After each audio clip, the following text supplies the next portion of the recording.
Today's activity is from the chapter on separation of substances. Through this activity, we are going to learn about evaporation and condensation. सबसे पहले हम evaporation देखेंगे. इसके लिए मैंने एक इलेक्ट्रिक केटल ली है. इलेक्ट्रिक केटल में मैंने थोड़ा सा पानी उबलने के लिए रखा है. जैसे जैसे केटल के अंदर पानी गर्म होगा, वह लिक्विड स्टेट से वेपर स्टेट में चला जाएगा, भाप बन जाएगा. This conversion of water from liquid state to the vapor state, ये conversion जिसमें पानी liquid state से भाप में चला जाता है, इसको evaporation कहते हैं. ताकि आप ये clearly देख पाएं, मैं आपको इसका close up दिखाती हूँ. So the water is almost boiling. Just wait a couple of minutes.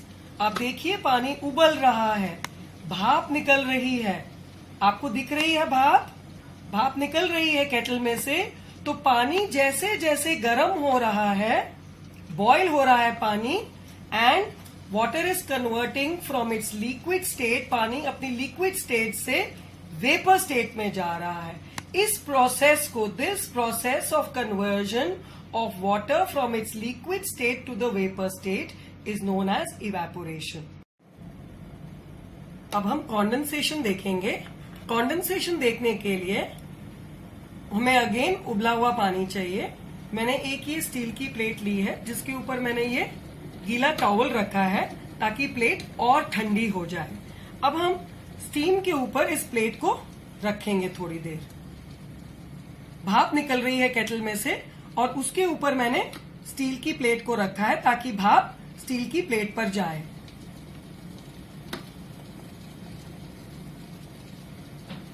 अब देखिए, क्या आप देख सकते हैं स्टील की प्लेट के ऊपर पानी के छोटे छोटे ड्रॉपलेट्स दिख रहे हैं आपको? हाँ, तो क्या हुआ है, भाप जैसे ही ठंडी प्लेट पर पड़ी है, ठंडी प्लेट पर पड़ते ही भाप वापस पानी में कन्वर्ट हो गई है.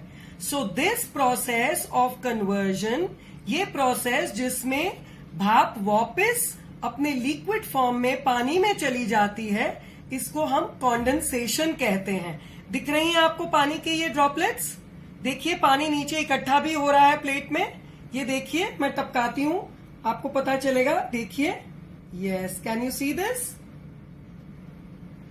तो अभी हमने पहले इवेपोरेशन और फिर कॉन्डेंसेशन देखी. इवेपोरेशन, कंडेंसेशन अगर हम देखें तो हम अपनी रोजमर्रा की जिंदगी में भी ये दोनों प्रोसेसेस को देख सकते हैं. समुद्र से, नदियों से, जितने भी पानी के सोर्सेज हैं, जब उन पर सूर्य की किरणें पड़ती हैं, when sun rays fall on them, water converts from the liquid state. पानी अपनी लिक्विड स्टेट से वेपर स्टेट में, भाप में कन्वर्ट हो जाता है और हवा में ऊपर उठ जाता है. जैसे ये पानी ऊपर ऊपर हवा में जाता है, वैसे ही हवा की ऊपर की परतों में, एटमॉस्फेयर की ऊपर की लेयर्स में जाके ये पानी कूल डाउन हो जाता है और वापस ये वेपर्स पानी की छोटी छोटी ड्रॉपलेट्स में कन्वर्ट हो जाती हैं. छोटे छोटे पानी के ड्रॉपलेट्स मिलके क्लाउड्स बना देते हैं. सो ये वाटर साइकिल का ही हिस्सा है, इवेपोरेशन एंड कंडेंसेशन. और आप देखते हैं जब क्लाउड्स हैवी हो जाते हैं तो वापस प्रेसिपिटेशन हो जाती है और पानी वापस धरती पर आ जाता है. तो ये साइकिल, आपका evaporation and condensation are important parts. ये आपके वाटर साइकिल के इंपॉर्टेंट हिस्से हैं, बोथ इवेपोरेशन एंड कंडेंसेशन. और आप कहाँ देखते हैं ये सब चीजें? जब आपकी मम्मी केटल में पानी उबालती हैं या पतीले में पानी उबालती हैं किचन में, तभी भी आप देखते हैं जैसे ही चाय का पानी उबलने लगता है, water changes from its liquid state to the vapour state. Evaporation is taking place. और कब देखते हैं आप ये इवेपोरेशन या कंडेंसेशन? इवेपोरेशन आप एक और जगह देखते हैं. अगर आप कोस्टल एरियाज में रहते हैं, आप कभी समुद्र के किनारे गए हो, वहां आप देखेंगे कि शैलो पिट्स बने होते हैं समुद्र के किनारे पर, जिनमें सी वाटर होता है. अब जैसे जैसे पानी गर्म होता जाता है सूर्य की किरणों से, पानी इवेपोरेट हो जाता है और उन शैलो पिट्स में सिर्फ सॉल्ट रह जाता है. तो सॉल्ट बनाने के प्रोसेस में ये एक इम्पॉर्टेंट पार्ट है. और कंडेंसेशन आप कब देखते हैं? जैसे कि आप कभी ठंडा पानी, जब भी आप कहीं खेल कर घर के अंदर आते हैं, ठंडा ठंडा पानी ग्लास में डाल के पीते हैं। कभी ठंडा पानी डाल के आपने ग्लास को रखा है टेबल पे, थोड़ी देर बाद आप क्या पाते हैं कि ग्लास के बाहर छोटे छोटे पानी के ड्रॉपलेट्स आ जाते हैं। क्यों आ जाते हैं ये ड्रॉपलेट्स? क्योंकि ग्लास में आपने ठंडा पानी डाला है, जिसके कारण ग्लास ठंडा हो जाता है।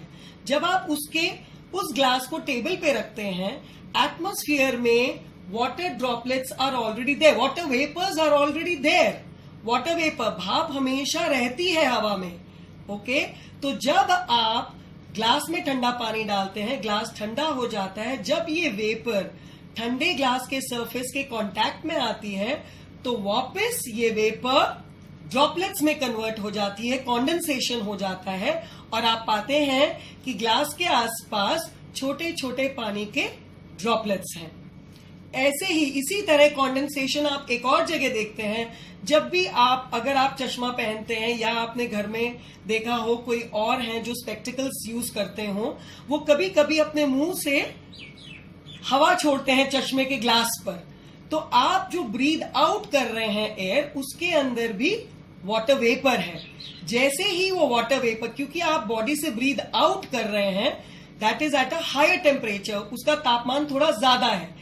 जैसे ही वो ठंडे चश्मे के ग्लास पर गिरता है, वो भाप कन्वर्ट हो जाती है वाटर ड्रॉपलेट्स में, कॉन्डेंसेशन हो जाता है, जिसके कारण छोटे छोटे पानी के ड्रॉपलेट्स आपके चश्मे के ग्लास पर आ जाते हैं, और आप आसानी से अपने चश्मे को साफ कर लेते हैं कपड़े से।